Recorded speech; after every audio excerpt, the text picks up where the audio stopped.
You're actually tougher than you think. You never knew that. And maybe you didn't want to take on the responsibility because, people play a role in their own demise, so to speak. When you had opportunity to go out and explore or withdraw because you were afraid, you chose to withdraw because you were afraid. So it's not only that you were overprotected often, it's that you were willing to take advantage of the fact that you were overprotected and run back there whenever you had the opportunity. So maybe you're a kid in the playground, right, and you're having some trouble with other kids, and in the back of your mind, I should deal with this myself, but you go and tell your mom and get her to intervene. And you know that that's not right. You know that you're breaking the social contract, but it's easier, and so that's what you do. You run off to an authority figure and hide behind the great father, roughly speaking. Well, the problem with that is you don't learn how to do it yourself. So then you have to relearn it painfully when you're 40. So then you take people out. You say, well, what are you afraid of? Rank it from 1 to 10. So 10 is, make a list of 10 things you're afraid of. The thing you're least afraid of, we'll call number 10. So we'll start with that. Okay, well, I'm afraid of elevators. Okay, well, let's look at a picture of an elevator.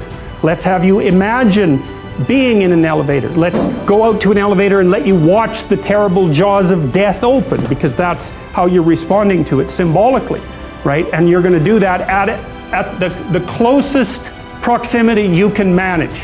You find out, you go do that, it works. You're nervous as hell, especially from an anticipatory perspective. Shaking. You go out, you stop, you watch it happen, and you actually calm down. You do that 10 times and it no longer bothers you. Well, what you've learned that you didn't die, but more importantly than that, you've learned that you could withstand the threat of death. That's what you've learned. And then you move a little closer, and then you move a little closer, and then you move a little closer, and finally you're back in what's no longer the elevator from a symbolic perspective. It's a tomb, right? It's a place of enclosure and isolation. And you learn, turns out I can withstand that. And then you're much more together, much more confident.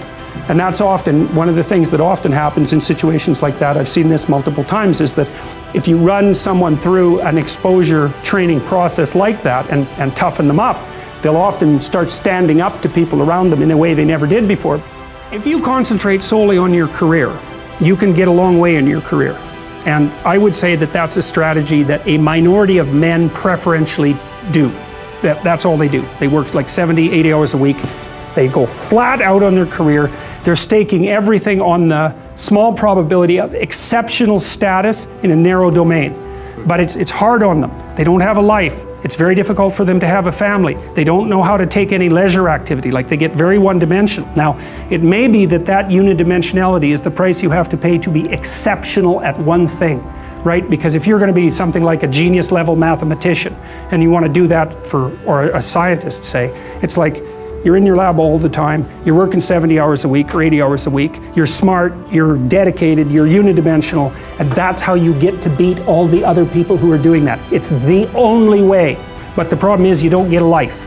Now, if you love being a scientist and you have that kind of focus of mind, well, first of all, you're a rare person, and second, you're going to pay for it. But fine, more power to you. But it's a risky business to do that. You sacrifice a lot for it. And I would say, most often, if you're speaking about having a healthy life, that isn't what you do.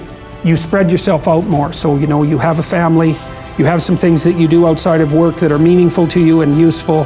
You have a network of friends.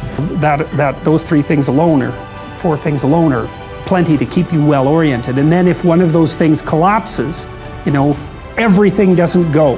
Now, the price you pay for that is, the more you strive to optimize that balance, the less likely you are to be fantastically successful at any single one of them. But you might have a very, if you consider your life as a whole, that might be a winning strategy.